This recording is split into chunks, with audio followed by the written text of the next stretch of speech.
Hey everyone, John from Bike Fit Advisor. So I thought I'd do a quick video here on kind of an update or a Q&A, I guess, just answering some questions on some of my more recent videos.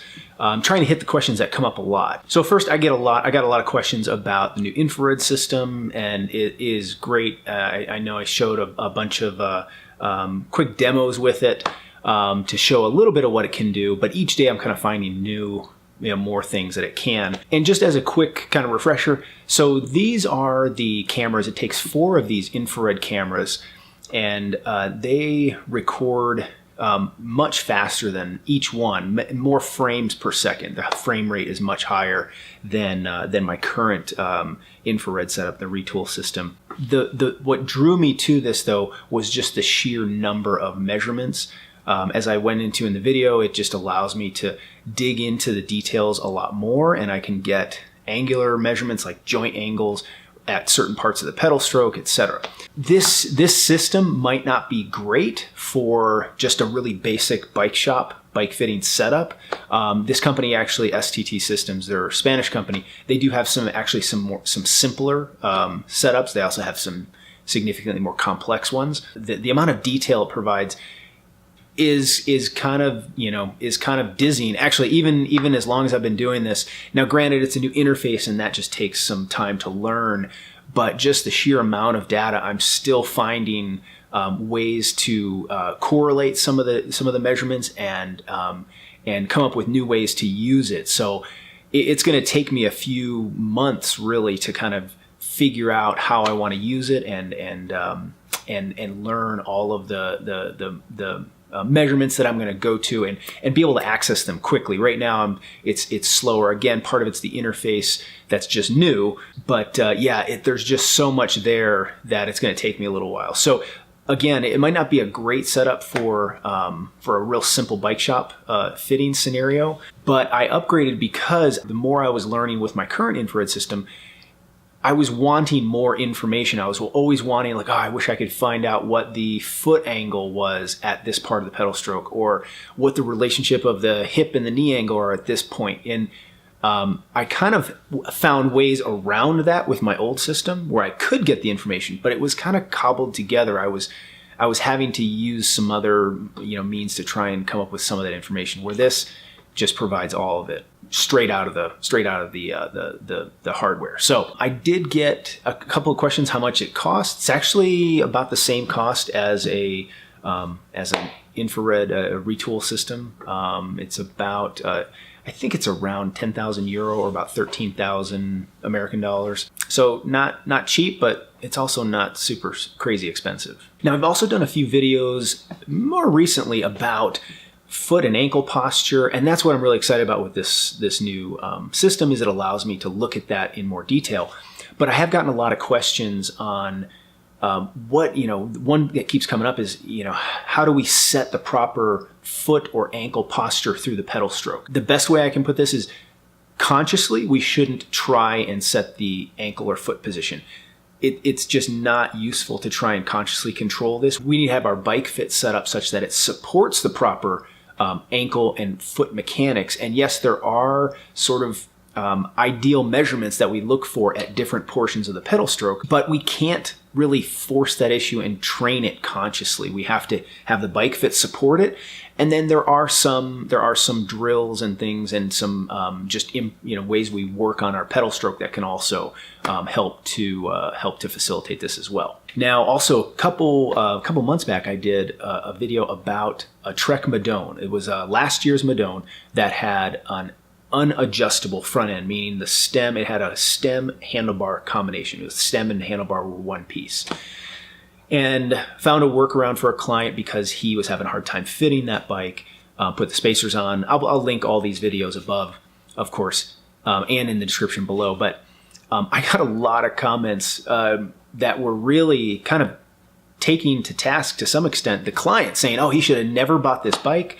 Why didn't he get a bike fit first and make sure that this thing was going to fit him? He shouldn't have bought a race bike when he's not able to get into a race position." And these are all valid and these are all true. However, this is, you know, we live in the real world. I mean, this client admitted to me right off the bat that he just loved the look of this bike. And frankly, we live in an imperfect world. Not every consumer is 100% informed about the purchases they make. This client really didn't put it together that the front end of his bike would not be able to be adjusted to any significant degree. And he wasn't alone. There were a bunch of people, even in the comments section of that video, that really didn't understand that, and that's totally fine.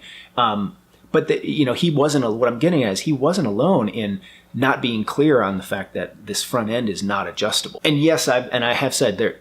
Sure, probably some of the blame could be on the client who bought the bike. Should he have gotten a bike fit first? Well, I think so, or at least a bike sizing. But there's plenty of blame to go around here. You could actually make a case that, you know, maybe Trek needs to do a little bit more education of its clients, or put more on its website that explains about these things, about these proprietary parts that can't be adjusted, to encourage people that, hey, you know, if you struggle with these things, like you have poor flexibility, you're older, you have, you know, certain, you know, problems, whatever, you might want to steer clear of this bike and look at this one instead. You could also, there definitely could be blame placed at the feet of the bike shop where he bought it. I mean, even going over with the client in a very rudimentary way, saying, okay, here's what you need to know about your bike. These are, you know, this is, you know, you had electronic shifting and all these things. I'm sure they explained about all that stuff, but did they actually sit him down and say, okay, so this front end, you're kind of stuck with this. We're not able to change it. My guess is that probably not. But again, this is also from a bike shop's perspective that I'm sure that that's tough to do, to talk to a client about that sort of thing when you have a $12,000 sale on the line, and you don't want to tank that. I mean, this is how you make a living too. So yes, in a perfect world, he would have gotten sized or gotten fitted, or someone would have or should have informed him and talked him, you know, through it, or talked him out of that bike purchase. But we just did the best we could, got it fitting, and he actually loves the bike now. So I think it's totally fine what we did to it. I know it might not look as nice, but now he can ride the bike. Okay, and last, this is something that kind of comes up with some regularity as I'm putting these videos out. It kind of has to do with, is bike fitting actually really easy? Is it simple? Am I making things overly complicated? I guess I could be. I don't think so. You know, in the past, this usually comes up as comments that say like, oh, when I you know, saw that video of the person pedaling that you put up, I knew right away that their cleats needed to be adjusted. Or somebody saying, oh, you missed this about just after watching the video of somebody pedaling, they're like, oh, you missed this and their pedal stroke, or you didn't really do anything. You only moved his cleats a little bit, and that's it, and you sent him away. You know. So here's my take. This is what I think of as far as bike fitting. This is not this quote or this saying is not specific to bike fitting. I've actually heard it in the past a couple of times about other topics. And it'll make sense here in a second. But the way I think of it is bike fitting isn't hard. It's just complicated. And so what does this mean? Well, part of it means is that there are very simple cases sometimes. Sometimes there are glaringly obvious ones that we know pretty much right away, just eyeballing somebody, that this needs to change or that needs to change. And it's pretty cut and dry. But what it also means is that what many people see as the bike fit, and the most visible portion of a bike fit is the changes that we make. You know, so swapping the stem out, or moving the saddle back, or changing the cleat position. None of this stuff is hard. It's obviously anybody can do these things, but all the difficult work is done leading up to that.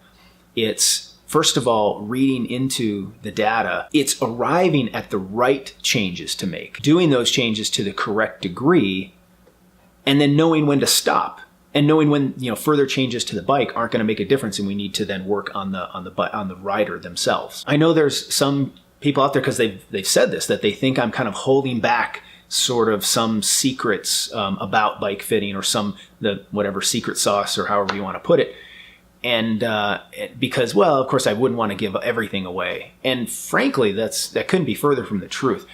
I'm happy to give away and to share pretty much everything that I can easily explain, and I can show through maybe video or through some of the software that I have. I'm not at all worried about somebody learning as so much from these videos that they're going to all of a sudden be able to do what I do. Primarily because there is so much more that goes into it than I can really show or explain without making the videos extremely long. And hopefully I just, though, can keep hitting on more and more complex things as we go on, as I make more videos. And hopefully I can, I'd like to try and keep going a little bit deeper and showing a little bit more. So yeah, it kind of goes back to that, yes, bike fitting on the outside, it's not hard, but it is, there's a lot that's behind it. There's a lot it's complicated. When we are looking at the infrared data, we're looking at just columns and reams of data, and there's a ton there. And anybody can come up with some sort of idea of what, some sort of change. But the hard part is coming up with the right change and reading into and looking at all those numbers and really knowing what to focus on and what not to focus on at any given point. And that just comes from just experience and just doing it a lot and seeing a lot of different people and getting to know what normal and abnormal is. I was told years ago when I was in PT school, we had to do some basic reading of EKGs. And I remember the cardiologist that came in and taught this section was saying, he said, you'll be able to apply this to your practice as a physical therapist. But he says, as a cardiologist, when we're learning to read EKGs, you have to see 10,000 normals before you even understand what abnormal is.